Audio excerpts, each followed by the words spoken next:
الحمد للہ وحدہ والصلاة والسلام علی من لا نبی بعدہ۔ السلام علیکم ورحمۃ اللہ وبرکاتہ۔ تو بچوں، پچھلے لیکچر میں ہم نے اسلام اور اشتراکیت کا تقابل، اس کے آگے اسلامی نظام معیشت کی فوقیت کے عوامل پڑھا تھا۔ تو چونکہ ابھی یہ ٹاپک مکمل نہیں ہوا، اب اس لیکچر میں مکمل کریں گے۔ اب ہم اپنی بک کھول لیں تو یہ دیکھیں آپ کے سامنے یہ بک ہے۔ تو سب سے پہلے جو ہے ہمہ گیر بہبود، تو وہ کیا کہتے ہیں کہ ہمہ گیر کسے کہتے ہیں؟ ہمہ بھی ہم نے کیا پڑھا کہ ہمہ کہتے ہیں ہر چیز کو، گیر کہتے ہیں پکڑ لینے والے کو، جیسے دستگیر ہاتھ پکڑ لینے والا، عالم گیر پورے عالم کو اپنے اندر سما لینے والا، پکڑ لینے والا۔ ہمہ گیر ہر چیز کو پکڑ لینے والا۔ بہبود ہم نے پڑھا تھا خوشحالی، تو ہر چیز کی خوشحالی، ہمہ گیر خوشحالی، یعنی صرف ایک چیز میں نہیں، اس میں وہی چیز کہ اسلام ایک مکمل ضابطۂ زیست ہے، یعنی ضابطۂ حیات ہے۔ ہمہ گیر ترقی اور بھلائی کو پیش نظر رکھا جاتا ہے۔ تمام مسائل اقتصادی، سیاسی، معاشرتی، ثقافتی، تمدنی، تعلیمی اور عالمی تک حل کیے جاتے ہیں۔ علمی، عملی اور ٹھوس تجاویز پیش کی جاتی ہیں، علمی نہیں، عملی اور ٹھوس تجاویز پیش کی جاتی ہیں۔ ہمہ جہتی اسکیم تیار کی جاتی ہے۔ ارتقاء کے مواقع زیادہ روشن اور واضح ہوتے ہیں۔ اس کے آگے آپ دیکھیں احترام آدمیت، آدمی کا احترام ہوتا ہے اسلام میں۔ تو دیکھیں وَلَقَدْ كَرَّمْنَا بَنِي آدم، اور ہم نے کیا کیا، بنی آدم کو کرامت والا بنایا۔ اور اللہ تعالیٰ کیا فرماتا ہے، ان اکرمکم عند اللہ اتقاکم، اللہ کے نزدیک کرامت والا، عزت والا تمہارے میں سے وہ ہے جو زیادہ تقوی والے۔ تو احترام آدمیت، دیکھیں اسلام میں آبرو، مال و جان کی حفاظت کے ساتھ ساتھ عزت نفس اور احترام آدم کا سبق دیا جاتا ہے۔ قرآن کریم کی آیت یہ دیکھیں، جس نے ایک جان کو موت سے بچایا گویا اس نے ساری مخلوق کو بچایا، اور جس نے ایک کو بے قصور قتل کیا گویا اس نے ساری مخلوق کو مار ڈالا۔ اس کو انڈرلائن کر لیں اور دیکھیں اس کے بعد قتل کا بدلہ اسلام نے اس کے لیے کیا رکھا کہ قتل، تاکہ کوئی اس ڈر سے قتل نہ کرے کہ وہ قتل کر دیا جائے گا، تو اس ڈر سے یہ جرم ختم ہو۔ قصاص اور معافی کی بھی اجازت ہے، کان کے بدلے کان، ناک کے بدلے ناک، آنکھ کے بدلے آنکھ، یہ سارا کچھ ہے۔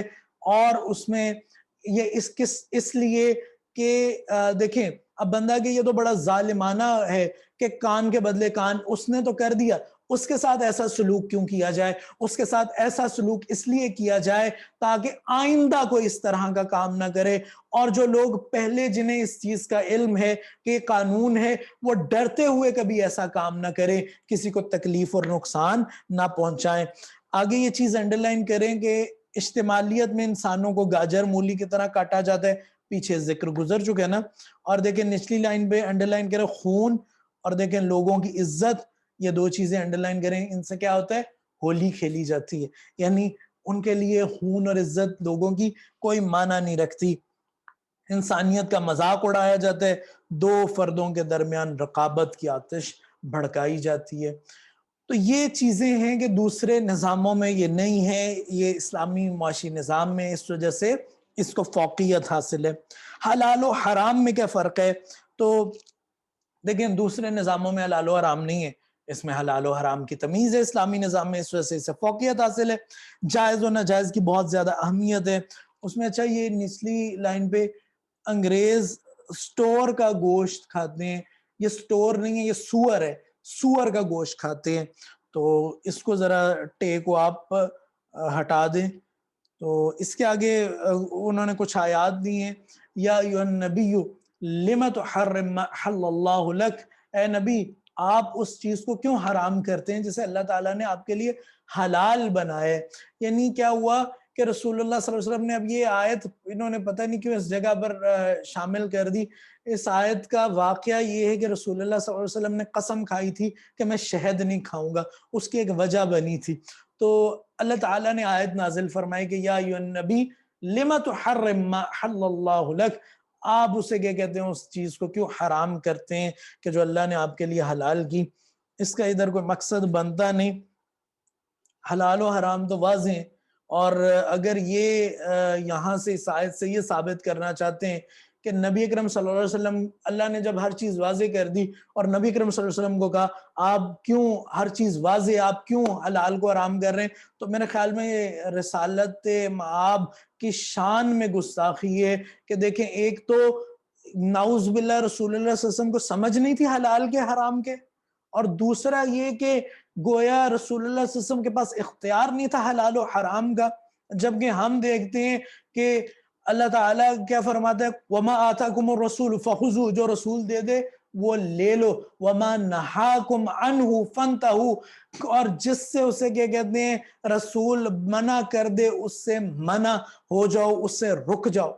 اور رسول اللہ صلی اللہ علیہ وسلم نے بڑی چیزوں میں، کوئی صحابی آئے ان کے لیے جو حلال و حرام کے قواعد میں بعض اوقات تبدیلی کر دی، ایک صحابیہ کے لیے 4 ماہ 10 دن کی بجائے 4 دن کی عدت مقرر کر دی، تو یہ نبی کریم صلی اللہ علیہ وسلم کے اختیارات میں۔ پھر اس کے بعد پالتو گدھے کا حرام ہونا یہ کدھر قرآن میں لکھا ہے؟ یہ رسول اللہ صلی اللہ علیہ وسلم کی حدیث میں ہے کہ خیبر کے دن رسول اللہ صلی اللہ علیہ وسلم نے پالتو گدھوں کا گوشت کو حرام کیا گیا، تو وہ تو حدیث میں رسول اللہ صلی اللہ علیہ وسلم نے حرام کیا، قرآن میں تو نہیں ہے۔ تو اس آیت سے پتہ نہیں کیا یہ تاثر دینا چاہتے ہیں۔ اس کتاب میں کچھ ایسی چیزیں ہیں، اسی وجہ سے میں کہتا ہوں کہ کوئی پڑھا لکھا بندہ کتاب لکھے تو شاید کچھ اچھی ہو، یہ بس 2 چیزیں ادھر سے اٹھائیں 2 ادھر سے اٹھائیں، جیسے کیسے کر کے کچھ الفاظ مشکل بنا کے کتاب لکھ دی۔ خیر اگلی دیکھیں، علامہ ابو بکر الجساس کیا کہتے ہیں، یہ جساس میں جیم کا نقطہ لگا لیں، حساس نہیں ہے جساس ہے، کہتے ہیں ان لا فضیلت فی امتناع اکلھا، کہ جو چیزیں اللہ تعالیٰ نے حلال کی ہیں ان کو نہ کھانے میں کوئی اسے کیا کہتے ہیں فضیلت نہیں ہے، یعنی کہ حلال چیزوں کو اگر آپ نہ کھائیں تو یہ کوئی فضیلت کی بات نہیں ہے، تقوی نہیں ہے۔ اللہ نے جب حلال کر دیا تو حلال ہے، ہاں کسی کا اپنا مزاج نہیں ہے کرتا، دل نہیں کرتا، مزاج نہیں اس کے مطابق، تو وہ اس کی اپنی بات ہے، لیکن اسے فضیلت سمجھ کر چھوڑنا، تو جب اللہ نے حلال کر دیا تو اس میں یہ چیز نہیں ہے۔ 10واں پوائنٹ ہے اعتدال پسندی، تو دیکھیں ایک طرف سرمایہ دارانہ نظام ہے، دوسری طرف اشتراکیت ہے، دونوں ایکسٹریمز پر جا رہے ہیں، جبکہ اسلام ایک اعتدال پسند ہے، معتدل ہے۔ تو اللہ تعالیٰ نے یہ دیکھیں انڈرلائن کرے، افراط و تفریط سے ہٹ کر اعتدال کو پسند کیا، فضول خرچی سے روکا گیا، جہاں فضول خرچی سے روکا گیا وہاں بخل سے بھی منع کیا گیا، تو یہاں کیا کہ گاف کی جگہ کاف کر لیں، اس کی معاشیات میں بہت زیادہ اہمیت ہے۔ اچھا یہ جو اعتدال ہے اس کے بارے میں، اور کہتے ہیں قارون خزانے جمع کرنا، اب یہ قارون کو کاٹ دیں یا پھر قارون کے خزانے جمع کرنا اور خرچ نہ کرنا، قارون کے پاس بہت مال تھا، یا تو آپ صرف خزانے جمع کرنا لکھ لیں یا قارون کے خزانے جمع کرنا کر لیں۔ جائز و ناجائز، اچھا یہ تو چیز واضح ہو گئی کہ اعتدال ہے، رسول اللہ صلی اللہ علیہ وسلم نے فرمایا خیر الامور اوسطها، کہ اچھے کام وہ ہیں کہ جو میانہ روی سے کیے جائے۔ جائز و ناجائز میں امتیاز جو ہے اس میں یہ دیکھیں، یہ چیز انڈرلائن کریں، جائز ذرائع کی فراخ دلی سے اجازت دی گئی ہے، بلکہ ترغیب دی گئی ہے، ترغیب یعنی راغب کرنا، اس کی طرف لے کر جانا، جبکہ ناجائز وسائل معیشت سے سختی سے روکا گیا ہے۔ اس کے بعد آپ یہ دیکھیں جائز کے ساتھ یہ ملیب انہوں نے ادھر لکھ دیا، جبکہ یہ طیب ہے، توئیں ادھر آئے گا۔ اس کے بعد آپ نیچے دیکھیں کہ موجودہ معاشیات میں اس قسم کی تمیز بالکل نہیں ہے، یہ ہمیں پتہ ہے کہ اسے کیا کہتے ہیں، جو جائز اور ناجائز کے متعلق اللہ تعالیٰ نے کہ یہ جائز ہے یہ ناجائز ہے، سرمایہ دارانہ نظام میں، اشتراکی کسی بھی نظام میں یہ چیزیں نہیں ہیں۔ اس کے بعد یہ انہوں نے ایک ارشاد ادھر نقل کی ہے کہ واسع علی اہلک و عیالک حلالا فإن ذلک جہادا فی سبیل اللہ، تو زیادہ کشادہ کرو اپنے اہل و عیال پر، حلال یہ اللہ کی راہ میں جہاد ہی ہے۔ اچھا اس کے آگے دیکھیں تو 12واں پوائنٹ ہے بہتر درجہ، تو یہ دیکھیں اس میں پروفیسر خورشید احمد کی ایک یہ کوٹیشن لے کر آئے ہیں، تو اگر آپ پروفیسر خورشید احمد صاحب کا نام کوٹ کرنا چاہیں کر دیں، نہ کرنا چاہیں تو اس پوائنٹ کو اپنے انداز میں بھی آپ بیان کر سکتے ہیں کہ اسلام کیوں باقی نظاموں سے ایک اعلیٰ درجے کا نظام ہے، تو اس میں یہ انڈرلائن کریں کہ اس کا مرکزی تصور انسان اور اس کی معاشی بھلائی اور فلاح ہے۔ معاشی ترقی کو اعلیٰ ترین مدارج تک پہنچانے کے ساتھ ساتھ سماجی انصاف اور اخلاقی ترقی کو اولین اہمیت دیتے ہیں یا دی گئی ہے، اسے یہ کر لیں۔ دیکھیں باقی نظاموں میں کیا ہے، اخلاقیات کا کوئی خیال نہیں رکھا گیا، جبکہ اس میں اخلاقیات کا بھی خاص خیال رکھا گیا۔ اس کے آگے دیکھیں کہ دونوں سے اپنے مقصد، مزاج اور اصولوں کے اعتبار سے مختلف ہے۔ ہم نے دو نظام پڑھے ہیں نا، دیکھیں اس میں لکھا ہوا ہے ایک کیا سرمایہ دارانہ نظام اور دوسرا اشتراکیت، لیکن اسلامی نظام معیشت ان دونوں سے مختلف ہے۔ آگے دیکھیں ہر حیثیت میں ان سے اعلیٰ اور برتر ہے، تو یہ ایک بہتر درجہ اعلیٰ درجے کا نظام ہے۔ اگلا پوائنٹ دیکھیں 13واں پوائنٹ ہے اسلامی معیشت کی اساس، شناخت اور مزاج۔ اساس کے آگے آپ کوما لگانا چاہیں لگا سکتے ہیں، تو اس میں یہ چیز انڈرلائن کریں بالکل جدا اور مختلف ہے، تو یہ باقی نظاموں سے بالکل جدا اور مختلف ہے۔ آگے دیکھیں سرمایہ دارانہ اور اشتراکی نظاموں میں قرض ایک نعمت اور ترقی کے لیے زینہ سمجھا جاتا ہے، ٹھیک۔ اور نچلی لائن پر دیکھیں اس کے ظالمانہ پنجے میں پھنس جائے کوئی تو اسے چھٹکارا ملنا محال ہوتا ہے، کیوں؟ کیونکہ ادھر قرض کے ساتھ سود ہے، جبکہ اسلامی نظام میں اس کو صرف یہ انڈرلائن کریں صرف غیر معمولی حالات میں سنگین ضرورت کے تحت لیا جاتا ہے۔ اچھا آگے دیکھیں، یہ دیکھیں 14واں جو پوائنٹ ہے معاشرتی تحفظ۔ تو اس نظام میں کیا ہے، اسلامی نظام معیشت میں کیا ہے کہ سماجی تحفظ کلیدی رول کا حامل ہے، ٹھیک، اس کو انڈرلائن کریں۔ اس کے لیے خاندان مضبوط، مستحکم، جاندار اور محرک ادارہ گنا جاتا ہے۔ جب معاشیات کے اندر جو خاندان ہے، یہ سوسائٹی کے اندر، معاشرے کے اندر، کسی بھی چیز کے اندر خاندان مضبوط، مستحکم، جاندار اور محرک ادارہ گنا جاتا ہے، تو غیر معمولی حالات اور مصائب کا شکار بنتا ہے تو سارا خاندان معاونت اور رفاقت کے لیے اٹھ کھڑا ہوتا ہے، تو یہ ایک اسلامی نظام ہے۔ جبکہ دیگر نظاموں میں ایسا نہیں ہوتا، فیملی معاشی دستگیری کرنے سے قاصر رہے تو پھر بیت المال کے دروازے اس کی مدد کے لیے کھول دیے جاتے ہیں اسلامی نظام میں، اور حقداروں کی داد رسی کی جاتی ہے۔ تو یہ ایک چیز ہے کہ پہلے تو خاندان والے خود ان میں ایک جذبہ اسلام پیدا کرتے، وہ ایک دوسرے کی مدد کرتے ہیں۔ باہر کے ملکوں میں آپ دیکھ لیں، بیٹا بڑا ہو جاتا ہے، بچے بڑے ہو جاتے ہیں، بچی بڑا ہو جاتا ہے، وہ کہتے ہیں اپنا خود کماؤ اور خود اپنے اخراجات جو ہیں ان کو پورا کرو۔ مہمان آ جائے تو ان کے لیے مسئلہ بن جاتا ہے، یعنی وہ صرف اپنے سوچتے ہیں اور دوسروں کے بارے میں اتنا خیال نہیں کرتے، جبکہ یہاں لوگ ایک دوسرے کی، حتیٰ کہ گھر والے ایک دوسرے کی مدد کرتے ہیں، اور اگر گھر والے نہ مدد کریں تو پھر بیت المال بھی ہے، حکومت مدد کرتی ہے۔ جدا گانہ حکمت عملی 15واں پوائنٹ ہے۔ تو دیکھیں اسلام عادلانہ انکم پالیسی اختیار کرنے کی ہدایت دیتے ہیں، اور آگے کیا ہے کہ دوسروں کے سامنے ہاتھ پھیلانے پر مجبور نہ ہو بندہ نا، اس وجہ سے تاکہ، اور نہ ہی حالات سے تنگ آ کر ناجائز ذرائع سے دولت سمیٹنا شروع کر دے۔ دیکھیں اگر بندے کے پاس نہیں ہوگی عادلانہ اسے کیا کہتے ہیں پالیسی نہیں اختیار کریں گے، تو بندہ کیا کرے گا کہ لوگوں کے مجبور ہو کر لوگوں کے آگے ہاتھ پھیلائے گا، یا پھر وہ ناجائز ذرائع استعمال کرے گا اور دولت کو سمیٹنا شروع، یعنی جرائم کی طرف جانا شروع کر دے گا۔ اس کے آگے دیکھیں وگرنہ سوسائٹی میں کیا ہوتا ہے، بگاڑ پیدا ہو جاتا ہے اگر یہ عادلانہ انکم پالیسی نہ ہو تو۔ اس کے اور کیا ہوتا ہے، فساد کا آغاز ہو جاتا ہے۔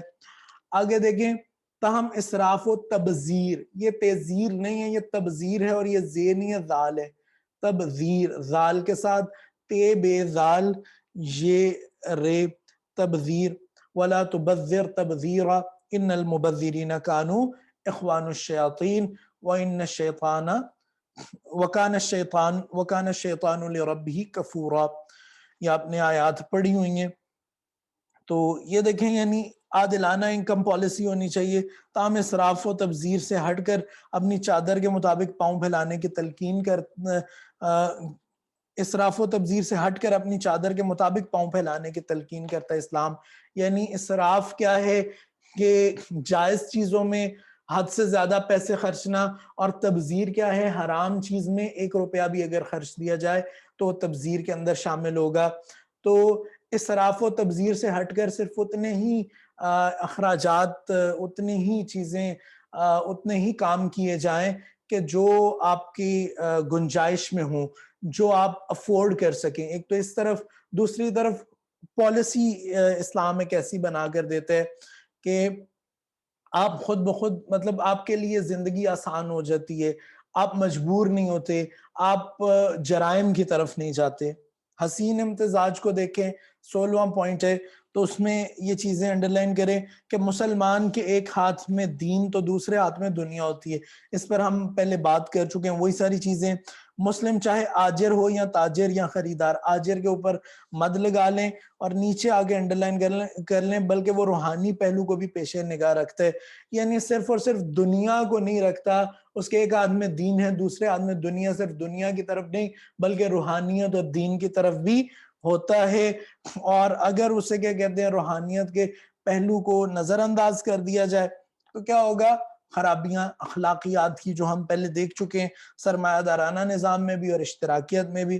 آگے دیکھیں، اس طرح روحانی اور مادی پہلوؤں کو سمو دیا گیا جس سے خرابی پیدا نہیں ہوتی، اور اگر اسے کیا کہتے ہیں نہ ہو تو کیا ہوگا؟ خرابی پیدا ہوگی. اچھا، اور طمانیت اطمینان جو ہے اسے وہ آ جاتے. تو اس کے آگے اگلا پوائنٹ دیکھیں، 17واں ہے ہماگیریت. ہماگیر پہ ہم بات کر چکے ہیں، ہر چیز کو اپنے اندر سمو لینے والا. تو کمپریہنسونیس ہماگیریت ہے. اس میں اسلام کاملیت کا عنصر اپنے دامن میں رکھتے ہے. ٹھیک ہے نا؟ اسلام ایک کامل دین ہے، مکمل ضابطہ حیات ہے. اس پہ ہم بڑی دفعہ بات کر چکے ہیں. اس کے آگے دیکھیں، اس میں امانت و دیانت کا تصور پایا جاتا ہے. اس کو انڈرلائن کریں. آگے یہ دیکھیں، یہ جو پیداواری ذرائع ہے، اس کے آگے اسے ودیت لکھا ہوا ہے.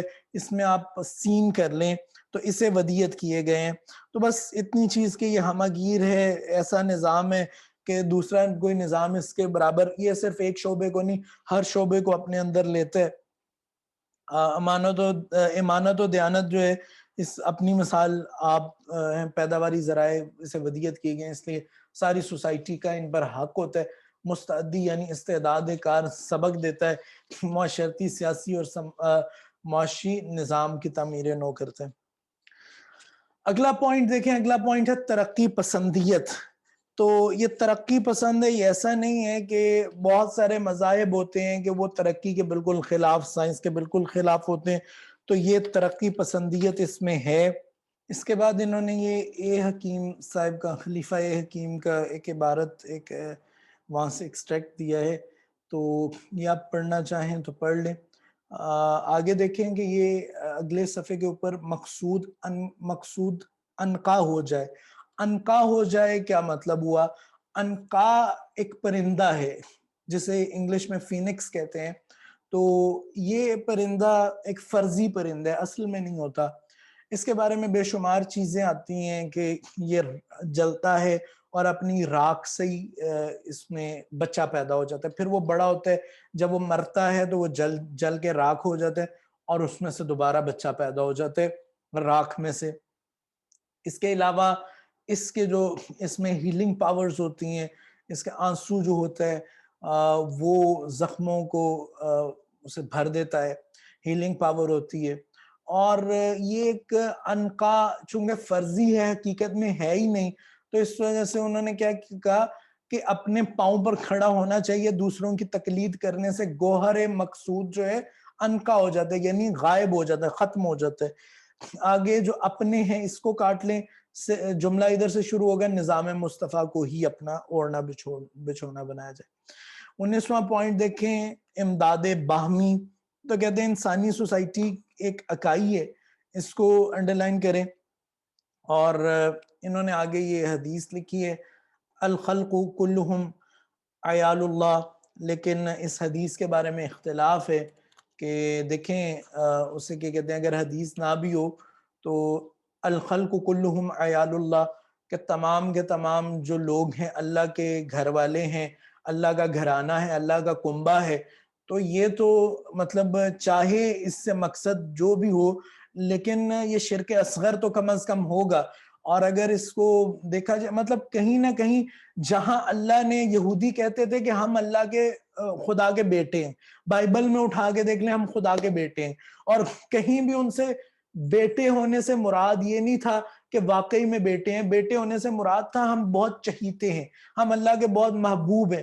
تو اللہ تعالیٰ نے قرآن کریم میں اس کی بھی نفی کر دی کہ اپنے آپ کو خدا کا بیٹا نہ کہو، چاہے تمہارا مقصد وہ نہ ہو۔ اللہ تعالیٰ نے کہا کہ اگر تم واقعی خدا کے بیٹے ہو، مطلب تم کہتے ہو ہم بڑے محبوب ہیں، تو اللہ پھر تمہیں عذاب کیوں دیتے ہیں تمہارے گناہوں کے باعث؟ تو بات یہ ہے کہ کوئی بھی چیز ایسی اللہ تعالیٰ کی طرف جو شرک کی طرف، جس میں شرک کی بو بھی آتی ہو، اللہ کی طرف منسوب نہیں کرنی چاہیے۔ اسی وجہ سے اس کو اگر آپ نہ لکھیں تو ہی بہتر ہے۔ آگے دیکھیں، اس کو انڈرلائن کریں کہ دنیا میں کوئی انسان دوسرے انسان کے تعاون کے بغیر اپنی معاش، یہ مکاش نہیں ہے، یہ معاش ہے، آئین آئے گا، معاش کا سلسلہ جاری نہیں رکھ سکتا۔ اس کے نیچے آپ دیکھیں اسلامی سوسائٹی کو بنیاد کی دیوار اور ایک ایسے جسم واحد سے تشبیہ دی گئی ہے کہ ایک کی تکلیف سارے معاشرے کی تکلیف ہے، اور یہ سارا وہ امداد باہمی کے اندر آپ لکھ سکتے ہیں۔ اور ادھر دیکھیں ایک چیز آپ نے، یہ جو یہ شرف ہے، یہ شرف یہ اسلام کو جاتا ہے، یہ جو دوبارہ لکھے اس کو کاٹ دیں، یہ شرف اسلام کو جاتا ہے کہ مسلمانوں کو ایک لڑی میں، ادھر کو شامل کر لیں۔ اس کے بعد بس سیکنڈ لاسٹ پوائنٹ، اور وہ ہے 20واں، ناداری کا کلا کما کرنا۔ ناداری کسے کہتے ہیں؟ کہ لوگ غریب ہوں، کہ غریب غربت ہو، مفلسی ہو، گھر نہ ہو، ضروریات پوری نہ ہوتی ہوں۔ تو یہ چیزیں انڈرلائن کریں کہ اسلام کے اقتصادی نظام کے مثبت معاشی مقاصد میں غربت کا انسداد یعنی اس کو روکنا، اور تمام انسانوں کو معاشی جد و جہد کے مساوی مواقع فراہم کرنا بھی شامل ہے۔ اسلام کا سب سے اہم مقصد کفر کا خاتمہ ہے، چونکہ فقر و فاقہ انسان کو اس کی طرف لے جاتا ہے، ٹھیک ہے؟ تو رسول اللہ صلی اللہ علیہ وسلم نے فرمایا نا کہ قریب ہے کہ غربت جو ہے، فقر جو ہے، کفر کی طرف لے جائے۔ تو اسلام کا بنیادی ہدف کیا ہے؟ غربت کو ختم کرنا۔ رسول اللہ صلی اللہ علیہ وسلم نے فرمایا ابن آدم کا بنیادی حق یہ ہے کہ اس کے لیے ایک گھر ہو جس میں وہ رہ سکے، کپڑا ہو جس سے وہ اپنے جسم کو ڈھانپ سکے، اور کھانے کے لیے روٹی اور پینے کے لیے پانی ہو۔ اس کے آگے نیچے آپ انڈرلائن کریں کہ سب کو حصول رزق کے مواقع دیے جاتے ہیں، ٹھیک ہے؟ مثبت طور پر پالیسیاں بنائی جاتی ہیں، غربت و افلاس کا ختم ہو اور بنیادی ضرورتیں لازمی حاصل ہوں، یہ اسلامی معاشی نظام کوشش کرتے ہیں۔ اور اس کے آگے نیچے پھر دیکھیں کہ اسلام تنگی کو دور کرنے کا طریقہ حصول رزق کی کوشش پیداوار بڑھانے کے ذریعے کی طرف رجوع قرار دیتا ہے۔ یعنی حصول رزق کس طرح؟ جب آپ پیداوار کو بڑھائیں گے تو حصول رزق کے مواقع بھی زیادہ ہوں گے۔ آگے یہاں دیکھیں قرآن میں آیت یہ 2 جگہ پر آتی ہے، اور یہ انہوں نے سورہ بنی اسرائیل سے دی ہے، تو دوسری جگہ پہ بھی ہے، وہ غالباً سورہ الانعام میں ہے۔ یہ آیت دیکھیں وَلَا تَقْتُلُوا أَوْلَادَكُمْ خَشْيَةَ إِمْلَاقٍ، کہ غربت کے خوف سے اولاد کو قتل نہ کرو۔ دوسری جگہ پہ لا تقتلوا اولادکم من املاق، غربت کی وجہ سے نہ کرو، اور یہاں کہا غربت کے خوف سے بھی نہ کرو۔ اچھا یہ ایک بڑا مزے کا اس میں علیحدہ پہلو ہے کہ یہ 2 آیتیں 2 مختلف لوگوں سے ایڈریس ہیں، اور 2 مختلف طبقوں سے بات ہو رہی ہے، 2 مختلف سچویشن سے بات ہو رہی ہے، دکھنے میں ایک جیسی ہیں، اور ان کے الفاظ آگے پیچھے ہیں، کچھ آگے ابھی دیکھتے ہیں ہم۔ لیکن وہ سارے کا سارا پہلو چونکہ ہم معاشیات پڑھ رہے ہیں، قرآن کا اگر ہم سبجیکٹ پڑھ رہے ہوتے تو ضرور اس کو ہم کرتے۔ آپ نے اگر اس کے بارے میں سننا ہو تو نعمان علی خان صاحب کی سیریز تھی قرآن اور ہم، رمضان میں چلائیں تھی، وہ آج جو ہے وہاں چلی تھیں، اور بہت پیاری سیریز ہے، اس میں اس کا انہوں نے ڈیٹیل سے ذکر کی ہے۔ اسی طرح شبیر احمد عثمانی صاحب نے بھی تفسیر میں کی ہے۔ باقی تفاسیر اس آیت کی میں نے نہیں پڑھی، ہو سکتا ہے باقی تفاسیر میں بھی ہو، لیکن جو چیز میرے ذہن سے، میری نظر سے گزری تھی وہ میں نے آپ کو بتا دیا۔ تو یہ دیکھیں وہاں کیا ہے کہ غربت کی وجہ سے قتل نہ کرو، ادھر کیا ہے کہ غربت کے خوف سے بھی، وہاں تو یہ ہے کہ تم غریب ہو، یہاں تمہیں خوف ہے کہ تم غریب ہو جاؤ گے تو بھی قتل نہ کرو۔ نحن نرزقہم وإیاکم، ادھر ہے نحن نرزقکم وإیاہم، کہ ہم تمہیں بھی رزق دیتے ہیں، انہیں بھی رزق دیں گے، ہم انہیں بھی رزق دیں گے، تمہیں بھی رزق دیں گے۔ مطلب یہ تھوڑا سا الفاظ کا آگے پیچھے، یہاں نحن نرزقہم، ہم انہیں بھی رزق دیں گے، وإیاکم، جیسے تمہیں رزق دیتے ہیں اور تمہیں بھی ہم رزق دیتے ہیں۔ اور وہاں کیا ہے کہ نحن نرزقکم، پہلے کم آتا ہے کہ ہم تمہیں بھی رزق دیتے ہیں، وإیاہم، اور انہیں بھی ہم رزق دیں گے۔ ان قتلتم کان خطئا کبیرا، اگر تم ان کو قتل کرو گے تو یہ بہت بڑی خطا، بہت بڑا گناہ ہے، گناہ کبیرہ میں آتا ہے۔ آگے آپ جو چیزیں انڈرلائن کرنی ہیں یہ دیکھیں، یہ چاروں لائنیں انڈرلائن کر لیں۔ اسلام آبادی کی حقیقی مسئلے کا حل اضافہ پیداوار کی شکل میں تجویز کرتا ہے کہ لوگ اولاد کو اس وجہ سے قتل نہ کرو کہ غربت ہے، بلکہ پیداوار کو بڑھاؤ۔ رزق کا دروازہ عرش تک کھلا ہوا ہے اور اسباب معیشت غیر محدود ہیں، یہ رسول اللہ صلی اللہ علیہ وسلم کا ارشاد ہے۔ اس کے بعد دوسری حدیث، عورت کو گھر میں خالی بیٹھے رہنے کی جگہ چرخہ کا کاٹنا اچھا کمائی کا مشغلہ ہے۔ رسول اللہ صلی اللہ علیہ وسلم نے مالداروں کو حکم دیا کہ بکریاں پالیں اور غریبوں کو حکم دیا کہ مرغیاں پالیں۔ تو یہ وہ اسے کیا کہتے ہیں سارا کانسیپٹ کہ ناداری کس طرح، غربت کو کس طرح ختم کیا جائے۔ 21واں اور آخری پوائنٹ کہ سعی کرنا، کوشش کرنا، ایسے نہ ہو کہ آپ بیٹھے کے بیٹھے رہ جائیں۔ تو اس میں آپ بے شمار یہ چیزیں ہیں، اس میں رسول اللہ صلی اللہ علیہ وسلم کا واقعہ بھی ہے کہ ایک دن اسے کیا کہتے ہیں بھکاری آیا، تو رسول اللہ صلی اللہ علیہ وسلم نے اسے کیا کہا کہ کیا تم اس طرح چاہتے ہو کہ قیامت کے دن تمہارے چہرے کے اوپر داغ ہو بھیک کی وجہ سے؟ اس نے کہا یا رسول اللہ نہیں۔ تو رسول اللہ صلی اللہ علیہ وسلم نے پھر اسے پوری ایک حدیث لمبی ہے کہ کس طرح اسے کام کی طرف لگایا۔ اس کے علاوہ یہ چند احادیث ہیں، ان کو آپ پڑھ لیجئے۔ اس کے آگے اسے کیا کہتے ہیں یہ دیکھیں، نماز فجر کے بعد رزق کی تلاش کرو، غفلت کی نیند مت سو، نعم المال الصالح للرجل الصالح، یعنی نیک آدمی کے لیے اچھا مال ہی اچھی چیز ہے۔ اور قرآن کی آیت وَلَا تَنْسَ نَصِيبَكَ مِنَ الدُّنْيَا، اور اپنا حصہ دنیا میں سے نہ بھولو۔ کسب الحلال فریضۃ بعد الفریضہ، تمام فرائض کی ادائیگی کے بعد سب سے بڑا فریضہ جو ہے وہ کسب حلال ہے، حلال کمانا ہے۔ تو یہ سارے کے سارے پوائنٹس ہیں، اور سوری اس میں 22واں پوائنٹ بھی ہے، میرا خیال تھا کہ 21واں آخر ہے، لیکن 22واں پوائنٹ بھی ہے صدقات و خیرات، اور وہ ایک دفعہ اوپر جا بھی چکے زکوٰۃ، اور زکوٰۃ کے علاوہ بھی اگر آپ دیکھیں تو نفلی صدقات، جبکہ سوشلزم اور کیپٹلزم میں یہ ساری چیزیں نہیں ہوتی۔ اور ان صدقات وغیرہ کو ہم انشاءاللہ ڈیٹیل سے پڑھیں گے۔ یہ ساری چیزیں انہیں آپ ایک دفعہ گو تھرو کر لیجئے گا، ایک دفعہ پڑھ لیجئے گا، اور یہ آگے پھر حوالہ جات آگے۔ تو یہ تھا ہمارا آج کا لیکچر۔ اس لیکچر کے ساتھ ہی ہمارے 3 چیپٹرز مکمل ہو چکے ہیں، اور آپ کا جو دوسرا ٹیسٹ ہوگا وہ چیپٹر نمبر 3 کا ہوگا۔ السلام علیکم ورحمۃ اللہ وبرکاتہ۔